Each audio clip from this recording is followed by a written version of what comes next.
vamos a estar hablando acerca de una historia que yo creo que es bastante conocida. Incluso hay canciones acerca de esta historia y es de los hijos de Elí y sus hijos.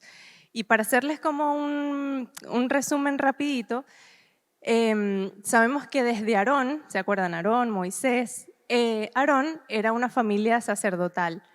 Y de ahí en adelante el Señor había prometido que iba a continuar con esa línea generacional de sacerdotes.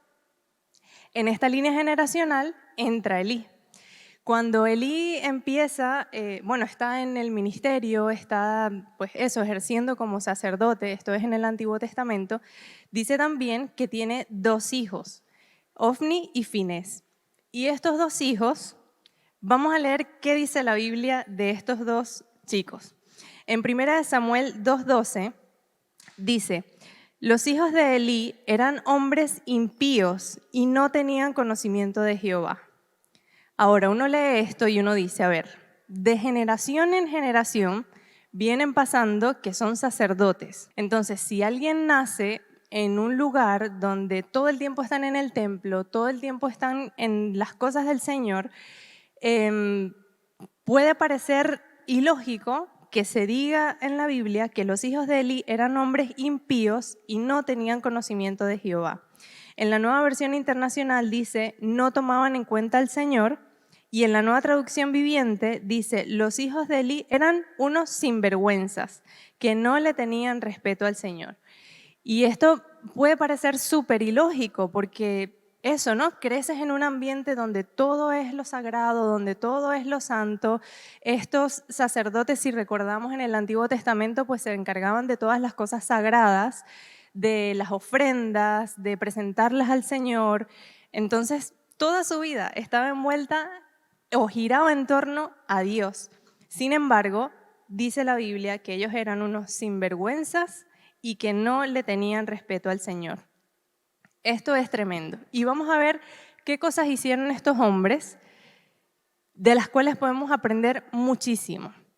En Levíticos 3, del 2 al 5, no lo vamos a leer, pero bueno, se narra el ritual de los sacerdotes y cómo ellos tenían que presentar las ofrendas del pueblo. El pueblo iba y presentaba, tenían ofrendas de paz, ofrendas por los pecados, varios tipos de ofrendas establecidos en la ley. Y se explica que en estas ofrendas, luego de que el animal estuviese muerto, le quitaban todo lo que era la grasa, el hígado y todas esas cosas y lo quemaban. Eso era lo que tenían que hacer, ese era el ritual, por así decirlo.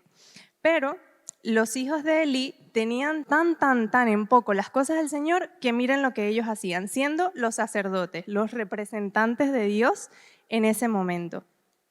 En 1 Samuel 2, 13 al 16 dice, y era costumbre de los sacerdotes con el pueblo que cuando alguno ofrecía sacrificio, venía el criado del sacerdote mientras se cocía la carne, trayendo en su mano un garfio de 3 dientes, y lo metía en el perol, en la olla, en el caldero o en la marmita, y todo lo que sacaba el garfio, el sacerdote lo tomaba para sí. De esta manera hacían con todo israelita que venía a Silo. Asimismo, antes de quemar la grosura, venía el criado del sacerdote y decía al que sacrificaba, da carne que asar para el sacerdote, porque no tomará de ti carne cocida, sino cruda. Y si el hombre respondía, quemen la grosura primero, como era lo lógico, porque era lo que estaba establecido, dice, quema la grosura primero y después toma como quieras. Él respondía, no, sino dámela ahora mismo. De otra manera, yo la tomaré por la fuerza. Estos hombres estaban desacatados, como dicen por ahí. Tenían las leyes del Señor, habían sido criados toda su vida en esto. Sin embargo, ellos tenían la cara de decirle enfrente de todo el mundo, porque allí estaba todo el pueblo de Israel, no, vamos a quebrar directamente las leyes de Dios y lo vamos a hacer a mi manera. Este pecado era súper serio delante de los ojos de Dios. Y dice en 1 Samuel 2:17 que era pues muy grande delante de Jehová el pecado de los jóvenes, porque los hombres menospreciaban las ofrendas de Jehová. Y la cuestión es que lo vemos así súper grave, ¿no? Pero yo honestamente considero que alguien que llega a ese extremo no puede ser de un día para otro. Es decir, alguien no se levanta un día en la mañana y dice, voy a adulterar. Alguien no se levanta un día en la mañana que nunca, vamos a suponer, que ha bebido y dice, me voy a emborrachar. Alguien no se levanta un día en la mañana y dice, no sé, voy a asesinar. ¿Verdad que no? Esto es algo progresivo. Y quizás lo que podemos ver en ellos es que a lo mejor pecaron en su proceso de crecimiento, pecaron una vez y dijeron, bueno, no hubo tantas consecuencias. Bueno, vamos a poder pecar de esta manera. Y ahora vamos un poquito más allá. Y ahora vamos un poquito más allá. Hasta que llega el momento que llegaron a este extremo.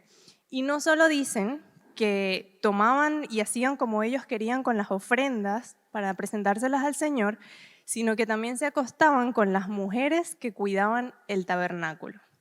Imagínense ya el nivel de sinvergüenzura, como dice ahí al principio de la Biblia, que tenían estos hombres. Era tremendo. Y el sacerdote Elí, recuerden que este también fue el que, bueno, vamos a resumir también rapidito, la historia de Samuel. Sabemos que Samuel fue una petición contestada de Dios para su madre Ana, que ella no podía tener hijos, el Señor le da el hijo y ella le promete y le dice, si tú me das este hijo, yo te lo entrego a ti para que te sirva por el resto de su vida. Y así fue, el Señor le concedió el hijo, ella cuando ya dejó de amamantarlo, lo llevó al templo y ahí él creció. ¿Quién era su tutor? ¿Quién era su maestro, por así decirlo? Elí. Sin embargo, Elí con Samuel lo formó, al igual que formó a sus dos hijos. Pero la historia fue muy diferente para ambos. Samuel sabemos que fue un tremendo profeta de Dios. Samuel fue el hombre que ungió a David, del cual luego vino Jesús por línea generacional. O sea, fue un hombre tremendo. Dice incluso la Biblia que ninguna palabra que él decía caía a tierra. O sea, que todo lo que él profetizaba, todo lo que decía, se cumplía. O sea, un hombre tremendo. Pero con los hijos de Eli era todo lo contrario. O sea, era como blanco y negro, totalmente contrarios. Y uno dice, qué fuerte, ¿no? Siendo criados por la misma persona, en el mismo ambiente, en todo igual, y terminan siendo tan opuestos unos de otros.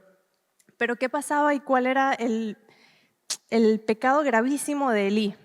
Que Elí consentía lo que hacía sus hijos, porque dice la Biblia que venían todos a contarle lo que estaba pasando con los dos hijos, Ofni y Finés. Y le decían, mira, tus hijos están haciendo esto, esto y esto con las ofrendas. Tus hijos se están acostando con las mujeres. Tus hijos están haciendo esto. Y lo único que les dice Elí en una oportunidad que aparece ahí en la Biblia es, ¿por qué siguen pecando? Ya no lo hagan más. ¿Ustedes se imaginan eso? Yo no soy madre, pero los que son padres aquí, si ven a su hijo robándose algo, ustedes le van a decir, ya no peques más, ya no lo hagas más, tranquilo. O realmente le llaman la atención y le enseñan, eso no es así, eso no está bien, eso no es lo correcto. Yo creo que es más por ese lado, ¿verdad? Pero este hombre, sacerdote Elí, simplemente les dice eso, ya no peques más, tranquilo. Y seguía viendo que ellos continuaban una y otra vez con ese pecado. El Señor ya había visto el corazón endurecido de ellos, porque sabemos que Dios es un Dios misericordioso y de oportunidades. Pero sí es cierto que cuando el hombre endurece su corazón y no quiere nada con el Señor tampoco puede quebrantar su voluntad, ¿verdad? Todos tenemos una voluntad y decidimos si abrirle el corazón a Dios y arrepentirnos o simplemente cerrarlos. Y el Señor ya sabía que ellos endurecido el corazón lo tenían. Entonces les dice que a causa de esto Dios había decidido quitarles la vida. Y quizás ellos pensaron que no tendrían, bueno, no sé, me imagino yo, ¿no? Poniéndome como en el lugar de ellos. Siendo sacerdotes, teniendo ciertos privilegios, viéndose como que las personas obviamente los admiraban porque ellos estaban encargados de las cosas sagradas, pues quizás ellos se vieron en ese punto de decir, bueno, yo puedo pecar, porque a lo mejor el Señor me tapa el pecadito. yo puedo hacer esto mal porque, bueno, estoy en esta posición y el Señor no me va a descubrir, el Señor no me va a avergonzar. Pero resulta que el Señor ya sabía todo, que el Señor estaba súper descontento con ellos, que seguro les habrá dado miles de oportunidades para que ellos se arrepintieran y no lo hicieron, y decide quitarle la vida a los dos. Y en esto viene un varón de Dios al profeta, al sacerdote Elí, perdón, y le da una palabra. Y le dice, vamos a leerla allí en 1 Samuel 2:29. Y le dice, ¿por qué habéis hollado mis sacrificios y mis ofrendas que yo mandé ofrecer en el tabernáculo? Y has honrado a tus hijos más que a mí, engordándoos de lo principal de todas las ofrendas de mi pueblo Israel. Y la frase que a mí me mató de esto que el Señor le estaba diciendo a Elí es, has honrado a tus hijos más que a mí. Qué fuerte que a un sacerdote que crió, que instruyó a este poderoso profeta Samuel, venga el Señor y le diga, has honrado a tus hijos más que a mí, cuando se supone que la labor del sacerdote era honrar a Dios por sobre todas las cosas. ¿Y qué pasa? Cuando tú y yo encubrimos el pecado de las personas que amamos, de nuestros hermanos, de nuestros amigos, de nuestros familiares, estamos honrando más a ellos que a Dios. Los estamos honrando más a ellos que a Dios. Y esto quizás uno lo lee y uno dice, bueno, no sé, parece de película, porque a veces uno piensa que como es otro tiempo, otra cultura, otras cosas, parece como de película. Y como que esto no pasa en el día a día. Pero vamos a poner unos ejemplos para que veamos que esto sí pasa en el día a día. Y cómo podemos contristar el corazón de Dios al guardar, al encubrir, al apoyar, al consentir el pecado de otro. Vamos a poner un ejemplo. Imaginémonos a María, que le escribe a Sofía. María le escribe a Sofía y María le dice, ay amiga, ¿sabes que me estoy viendo con un chico? Bueno, te quería contar porque aunque el chico no es cristiano, pero es súper guapo. Nos estamos viendo ahí a escondidas, nos estamos escribiendo, nos estamos mandando mensajitos, él todo el tiempo está pendiente de mí y bueno, las cosas van allí bien, estamos allí. Y viene Sofía y le dice, ay, pero a ver, mándame la foto, a ver qué tal es el chico, a ver si es guapo. Ambas son cristianas, ambas son amigas. Y Sofía le está consintiendo el pecado a María. Ahora, ¿cuál vemos que fue la consecuencia del pecado y de encubrir el pecado de Elí y sus hijos? Fue la muerte, que ahora lo vamos a leer más adelante. Cuando nosotros hacemos esto, cuando nosotros somos Sofía y le encubrimos el pecado a nuestros amigos, a nuestros familiares, nosotros los estamos empujando a ellos a la muerte, literalmente. Y quizás uno puede decir, bueno, es verdad, el Señor no los va a matar, como en el Antiguo Testamento, pero está entrando en un foso donde créame que probablemente luego no puede haber salida. Vamos a suponer que esta chica llega a algo más con este joven y se embaraza. ¿Era el propósito de Dios? No, ¿verdad? Y bueno, uno dice, bueno, sí, un bebé es una bendición y todo lo demás, pero en el tiempo de Dios, con el hombre que Dios tenía para ella, porque ahora tiene que casarse con ese hombre, con ese joven, y el desastre por todos lados. Entonces, Sofía, la responsabilidad de Sofía es decirle, mira, no lo estás haciendo bien. Yo te amo y porque te amo te quiero ayudar y no quiero que te quedes allí y no quiero que vayas a un hueco más profundo donde después va a ser bien difícil salir. O vamos a suponer que un hombre llama a su amigo y le dice, mira, que me estoy viendo con, este hombre está casado, y dice, me estoy viendo con esta mujer. Y el amigo, en vez de decirle, mira, ¿qué estás haciendo? ¿Estás loco? ¿Vas a destruir tu matrimonio?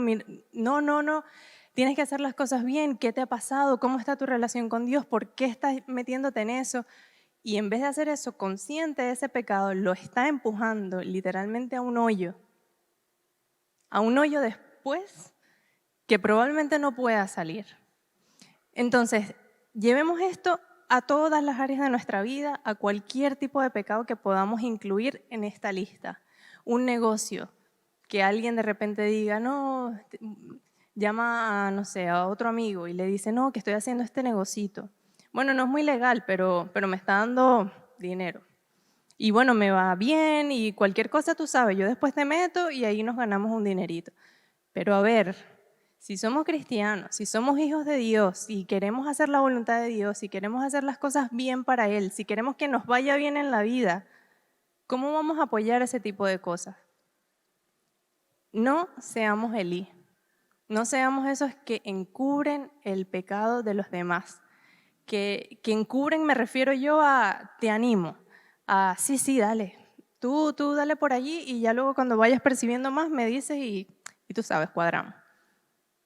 Realmente, si somos hijos de Dios, buscamos la voluntad del Padre. Amén. Esto es un regaño para todos, incluyéndome. ¿Qué pasa también? Que cuando nosotros pecamos, la primera vez quizás tenemos arrepentimiento mezclado con remordimiento, ¿no? Como, bueno, sí, me siento mal, Señor, no está bien. Bueno, pero ya lo hacemos la segunda, la tercera, la cuarta, la quinta, la sexta. Llega un momento que nuestra conciencia se cauteriza. ¿Qué quiere decir esto? Que ni sensibilidad al Espíritu Santo tenemos, ni sensibilidad a lo que es bueno y a lo que es malo, y ya vemos todo como lo normal. Como bueno, ya ni siquiera tenemos ese remordimiento, que ni siquiera es arrepentimiento, sino remordimiento, que es el sentirte mal por haber hecho algo malo, algo equivocado. Entonces, si vemos que alguien está en eso, pecando una y otra vez, y es alguien cercano a nosotros, lo más sano es que nosotros podamos acercarnos a esa persona y hablar y decirle, mira, no estás haciendo las cosas bien, antes de que la conciencia se le cauterice y ya no haya una solución, digamos, tan rápida. Y lo mismo con nosotros, darle incluso el permiso a nuestros amigos más cercanos de decirles, mira, puedes ser 100% honesto conmigo y si ves que yo estoy haciendo algo que va en contra de Dios, si ves que estoy haciendo algo que a Dios no le agrada, por favor dímelo. No quieras quizás hacerte como que siempre todo está bien, ¿no? Si algo está mal, dímelo, porque yo quiero hacer las cosas bien. Y es verdad que muchas veces el que está mal es el último que lo ve. Eso también es verdad. Y para eso pues tenemos personas a nuestro alrededor que nos aman, que quieren lo mejor para nosotros y que con amor se van a acercar a nosotros y nos van a decir las cosas que no están bien. Amén. Vamos a leer en Santiago 5 del 19 al 20. Y dice, hermanos, si alguno de entre vosotros se ha extraviado de la verdad y alguno le hace volver, sepa que el que haga volver al pecador del error de su camino, salvará de muerte un alma y cubrirá multitud de pecados. Y esto sí es amar a alguien. Esto sí es de verdad preocuparse por la vida y por el alma de alguien. Si tú amas a alguien, tú quieres lo mejor.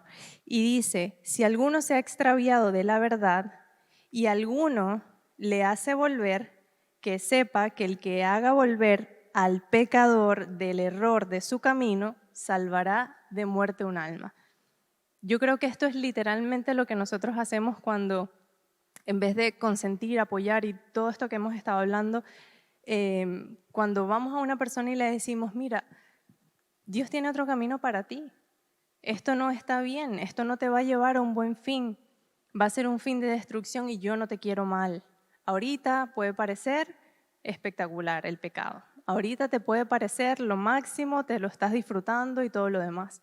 Pero más adelante, el día de mañana, en una semana, en un año, en 2 años, vas a ver todas las consecuencias que trajo ese pecado. Comenzando por el alejarte de Dios, que es lo que dice la Biblia, que el pecado nos separa de Dios. Y como yo no quiero eso para ti, yo voy a tu encuentro y te hago volver de ese mal camino, como dice aquí la Biblia.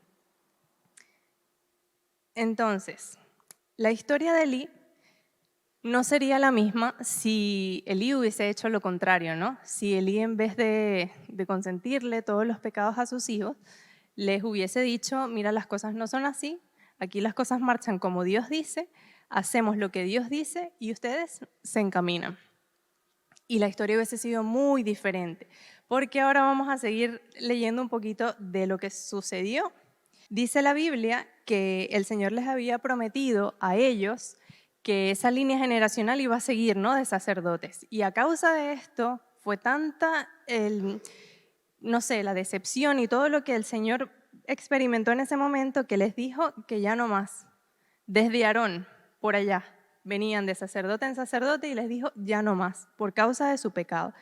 Dice en 1 Samuel 2:30, nunca yo tal haga, porque honraré a los que me honran y los que me desprecian serán tenidos en poco. O sea, le dijo nunca yo tal haga de que siga con la línea generacional de sacerdotes, porque yo honraré a los que me honran. Y recuerdan que Elí había honrado a sus hijos, no había honrado a Dios. Y dice, y los que me desprecian serán tenidos en poco. Los dos, como les dije anteriormente, el Señor les había dado como una palabra para sellar de que era Dios, porque recuerden que era el varón de Dios que estaba dándole la palabra a Elí. Y le dijo, como señal de esto, de que esto es lo que yo voy a hacer con ustedes, los dos van a morir el mismo día. Y aquí empieza la tragedia. De verdad que miren, el pecado nunca, nunca, nunca puede traer nada bueno. Siempre va a traer destrucción, siempre. Y aquí vemos literalmente la tragedia, cómo fue desencadenándose a más y más y más. Y voy a resumirlo rapidito. 2 capítulos más adelante, bueno, el capítulo siguiente de este habla de Samuel, del hombre de Dios, de cómo tuvo ese encuentro con el Señor, de, bueno, pues cosas maravillosas de Samuel. Vamos al siguiente capítulo y dice que los israelitas estaban en guerra. Se van a la guerra sin consultarle al Señor, sin nada, mueren 4.000 israelitas, regresan al campamento y dicen, bueno, nos han masacrado, esto ha sido terrible, 4.000 han estado muertos, 4.000 murieron. Y bueno, ¿qué hacemos? Se reunieron ahí los ancianos y dijeron, bueno, vamos a hacer lo siguiente. Vamos a agarrar el arca del pacto, que era donde estaba la presencia de Dios, y nos las llevamos a la guerra. Y así, como Dios es todopoderoso y Él es nuestro Dios, el Dios de Israel, pues Él nos va a salir al encuentro y vamos a ganar. Tal estampita. La gente que se guarda la estampita en la cartera. Yo me llevo esto para que todo me salga bien. Pues yo me guardo la estampita para que todo me vaya bien. La estampita de la suerte. Y luego, cuando están en la guerra, vuelven a la guerra, se llevan el arca. ¿Qué pasa? 30.000 muertos. La tragedia va en aumento. 30.000 muertos más, ya van 34.000. No solo la muerte de 30.000, se llevan el arca del pacto, la presencia de Dios, se la quitan a los israelitas y se la llevan los filisteos. Cuando todo esto sucede, va un siervo a donde Elí y le dice, mira, esto es lo que ha pasado, perdimos a 30.000 más y no solo eso, sino que se han llevado el arca. ¿Qué creen que pasó con Elí? Perdón, momento. Cuando se llevan el arca, quienes tenían el arca eran los sacerdotes. ¿A quiénes mataron? A los 2 hijos de Elí, muertos el mismo día. La palabra de Dios allí se había cumplido. Luego van a donde Elí y le dicen, mira, esto es lo que pasó. Se murieron 30.000, se robaron el arca, mataron a tus 2 hijos. El hombre dice la Biblia que era viejo, que era anciano, que era muy obeso y se cayó para atrás y se desnucó y murió. 30.000, el arca, los hijos, Elí. Y para ponerle la guinda al pastel, la esposa de uno de los hijos de Elí estaba embarazada. Oye todo esto, imagínense el shock. Empieza el trabajo de parto, da a luz y llama al hijo, dice aquí la Biblia, Icabod, que significa ¿dónde está la gloria? O sin gloria. Y seguido muere. O sea, ya no le podía pasar más nada a esa gente. Todo desde el principio. Si nos vamos al origen, por tener en poco a Dios, por deshonrar a Dios, por abusar de la gracia de Dios. Es una historia súper, súper trágica y como les dije, puede parecer de película, puede parecer de aquel tiempo, pero es exactamente lo mismo que vivimos en el día de hoy. Hay muchas personas que escriben de las redes sociales a la iglesia y cuando uno lee, y los del equipo de consejería que saben muchísimo más de esto, que atienden a las personas, ven los desastres de vida por decisiones malas, por no tener en cuenta a Dios, por desobedecer a Dios, por ir en independencia. Hay historias, pero terribles, de niñas que dicen, me entregué a mi novio, quedé embarazada, ¿ahora qué hago? ¿Aborto, no aborto? Porque ahora como en algunos países es legal y todo. Entonces, esto es el desastre, que se pudo haber evitado ¿cómo? Pues que tuviera alguien cercano que le dijera, las cosas no te van a salir bien así. Ahora esa niña, con miles de problemas encima, sin saber cómo, ahora le cambió la vida para siempre. Ya le cambió la vida. O personas que de repente pues dicen, no, que engañé a mi esposo, perdí mi matrimonio, perdí mis hijos. ¿Por qué? Por malas decisiones, por no a tiempo decir, estoy deshonrando a Dios, estoy haciendo las cosas mal, no lo voy a hacer. Entonces vemos que aquí vemos varios tipos de personas, ¿no? Las personas que con una conciencia totalmente cauterizada ya pecan al máximo, ni se dan cuenta muchas veces. Otros, como Elí, que cubren, apoyan y fomentan el pecado en otros. Y los que usan a Dios como un amuleto, como una estampita, como bueno, aunque yo no haga las cosas bien, voy a mi manera, hago las cosas como yo quiera, pero Señor, bendíceme, ¿vale? Y yo creo que aquí ninguno de nosotros quiere ser ninguna de esas personas, ¿verdad? Yo no quiero ser nunca ninguna de esas personas. Y yo estoy segura que aquí estamos personas buscadoras, personas que amamos a Dios, personas que con nuestros fallos y nuestras debilidades, por supuesto que sí, pero queremos hacer las cosas bien, ¿verdad? Yo le voy a pedir a los músicos, por favor, que suban. Y es terrible lo que puede llegar a ser una vida cuando no seguimos a Dios, cuando desobedecemos a Dios, cuando vamos pecando poquito a poco y llega un momento en que la bola es tan grande que no se puede detener. Si han visto eso, las bolas de nieve, ¿verdad? Que comienzan poquito a poquito y ya luego es una cosa terrible que no se puede detener, que causa mucho dolor, muchas tragedias. Pues lo mismo hace el pecado. Y yo le quiero pedir a todas las personas que pudieran, vamos a ver si realmente hay valientes, pudieran estar en alguna de estas categorías.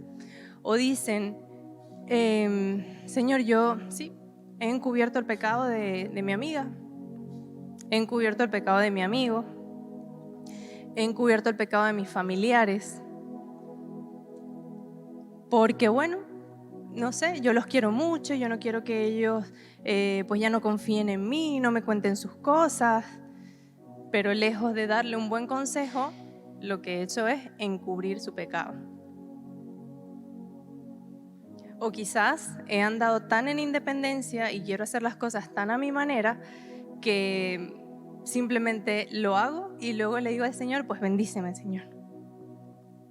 Me metí con esta pareja, yo sé que no sé, a lo mejor es de ti, pero bendíceme, sin haberle consultado a alguien, antes, perdón. Entonces todos los que tengan algo de esto, hayan tenido algo de esto, quieran un arrepentimiento, o sea, tienen un arrepentimiento, quieren una nueva oportunidad con el Señor, quieren dejar eso atrás, quieren caminar diferente, pues el altar está abierto. El altar está abierto. Y yo creo que Dios realmente, hoy al entrar, Romina me dijo una palabra y yo creo que es total, lo dice la Biblia, ¿no? Pero que era muy acertada para este tiempo. Que dice que Él no desecha a un corazón contrito y humillado.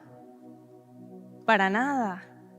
El Señor sabe que no somos perfectos, el Señor sabe que estamos llenos de debilidades.